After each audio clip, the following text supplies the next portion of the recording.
Hi ಸ್ನೇಹಿತರೆ, ನಮಸ್ತೆ. ಇವತ್ತಿನ ದಿವಸ ನಾನು ಹೊಸ ರೆಸಿಪಿಯೊಂದಿಗೆ ನಿಮ್ಮೊಂದಿಗೆ ಬಂದಿದ್ದೇನೆ.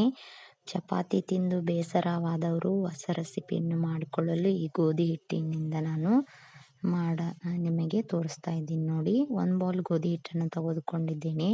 ಆ ಗೋಧಿ ಹಿಟ್ಟನ್ನು ಚಪಾತಿ ಹಿಟ್ಟಿನ ಹಾಗೆ ಸ್ವಲ್ಪ ನೀರು ಹಾಕಿ ನಾದ್ಕೊಂಡು ಬಿಡಬೇಕು. ಈ ರೀತಿ ನಾದ್ಕೊಂಡು ಬಿಡಬೇಕು. ಈ ರೀತಿ ಒಂದು ಪಾತ್ರೆ ಒಳಗೆ ಒಂದು ಚರಗಿ ನೀರನ್ನು ಹಾಕಿಟ್ಟು ಒಲೆಯ ಮೇಲೆ ಇಟ್ಬಿಡಬೇಕು. ಅದು ಆವಿಯಾಗುವವರೆಗೂ ಇಟ್ಬಿಡಬೇಕು. ಈ ರೀತಿ ಚಪಾತಿ ಉಂಡೆಯನ್ನು ಮಾಡಿಕೊಳ್ತಾ ಇರಬೇಕು. ಈ ರೀತಿ ಸಣ್ಣ ಸಣ್ಣ ಚಪಾತಿಯನ್ನು ನಾವು ಲಟ್ಟಿಸ್ಕೊಂಡು ಇಟ್ಕೊಂಡ್ಬಿಡೋದು. ಅಷ್ಟು ಎಲ್ಲವನ್ನ ಏನು ಮಾಡ್ಬೇಕಂದ್ರೆ ಚಪಾತಿ ಹಾಗೆ ಸಣ್ಣ ಸಣ್ಣ ಲಟ್ಟಿಸ್ಕೋಬೇಕ್ರಿ. ಇಲ್ಲಿ ಎಣ್ಣೆ ಹಚ್ಚಿ ಕೂಡ ನಾವು ಲಟ್ಟಿಸ್ಕೋಬಹುದು. ಇಲ್ಲ ಎಣ್ಣೆ ಬೇಡ, ನಮಗೆ ಡಯಟಲ್ಲಿ ಇದ್ದೀವಿ ಅಂದರೆ ಹಾಗೆಯೇ ಹಿಟ್ಟು ಹಚ್ಚಿನೂ ಕೂಡ ಲಟ್ಟಿಸಿ ಅಷ್ಟು ಇಟ್ಕೊಂಡ್ಬಿಡ್ಬೇಕ್ರಿ. ನೋಡಿ, ಈಗ ನೀರು ಕುದೀತಾ ಇದೆ. ಆ ಕುದ್ದ ನೀರಿನಲ್ಲಿ ಏನು ಮಾಡಬೇಕು, ಅವನ್ನ ಎಲ್ಲ ಸಣ್ಣ ಚಪಾತಿಯನ್ನು ನಾವೇನು ಮಾಡಬೇಕು ಅದರಲ್ಲಿ ಹಾಕಬೇಕು. ಇದಕ್ಕೆ ಎಲೆಗಡಬು ಅಂಥೇಳಿ ಕರೀತಾರ್ರಿ. ನೋಡ್ರಿ, ಎಲ್ಲ ರೀತಿಯಾಗಿ ಅವನ್ನ ಏನಾದ್ರು ನೀವು ನಮ್ಮ ಚಾನಲ್ನ ಸಬ್ಸ್ಕ್ರೈಬ್ ಮಾಡಿಲ್ಲ ಅಂದರೆ ಪ್ಲೀಸ್ ಸಬ್ಸ್ಕ್ರೈಬ್ ಮಾಡಿ.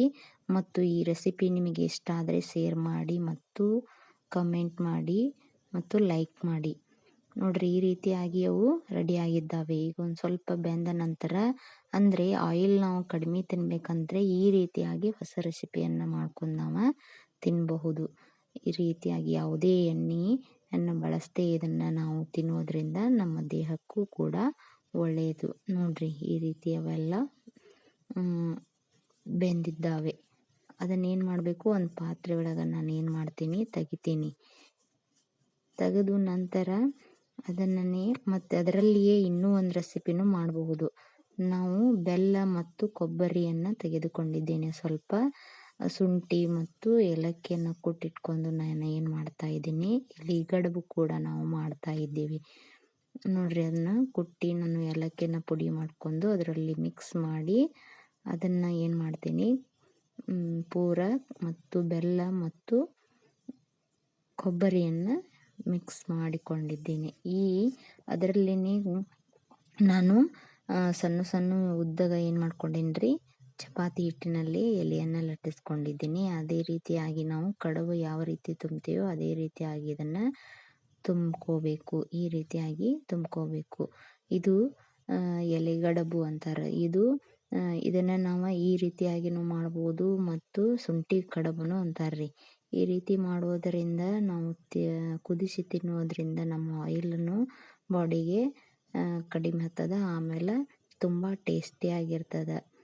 ಈ ರೀತಿ ಹೊಸ ರೆಸಿಪಿ ಕೂಡ ನಾವು ಮಾಡ್ಕೊಂಡು ತಿನ್ಬೋದು. ಈ ರೀತಿ ನಾವು ಅನ್ಬೇಕು ತುಂಬಬೇಕು. ಎಲ್ಲ ಎಲೆಗಡುಬನ್ನು ಇದೇ ರೀತಿ ತುಂಬಿ ನಾವು ಇಟ್ಕೊಂಡು ಬಿಡಬೇಕು. ಒಂದು ರೀತಿ ಇಟ್ಕೊಂಡ ನಂತರ ಅದನ್ನು ಇದೀಗ ಯಾವ ರೀತಿ ಎಲೆಗಡುಬನ್ನು ಮಾಡಿದ್ವಿ ಅದೇ ರೀತಿಯನ್ನು ಇದನ್ನು ಕೂಡ ಏನು ಮಾಡಬೇಕು, ಆ ನೀರಿನಲ್ಲಿ ಹಾಕಿ ಸ್ವಲ್ಪ ಬಾಯ್ಲ್ ಮಾಡಬೇಕು.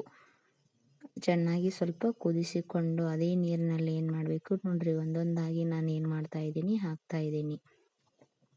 ಹೌದಾ, ನಿಮಗೂ ಇಷ್ಟ ಆದರೆ ಇದು ನೀವು ಮನೆಯಲ್ಲಿ ಮಾಡಿ ನೋಡಿ ಮತ್ತು ನಮಗೆ ಯಾವ ರೀತಿ ಆಗಿತ್ತು ಅನ್ನೋದು ಟೇಸ್ಟನ್ನು ನೀವು ಕಮೆಂಟ್ ಮಾಡಬಹುದು. ನೋಡ್ರಿ, ಈ ರೀತಿಯಾಗಿ ಏನು ಮಾಡಬೇಕು, ಕುದಿಸ್ತಾ ಹೋಗಬೇಕು.